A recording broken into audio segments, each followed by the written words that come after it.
Hey guys, made some modifications. As you can see, one hole right there and another one on the side.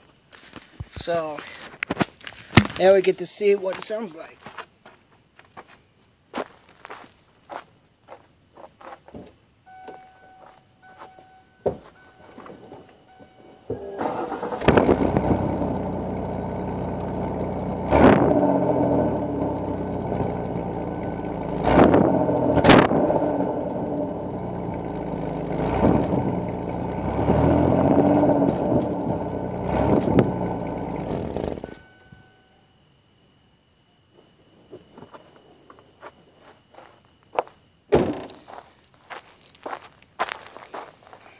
That's that.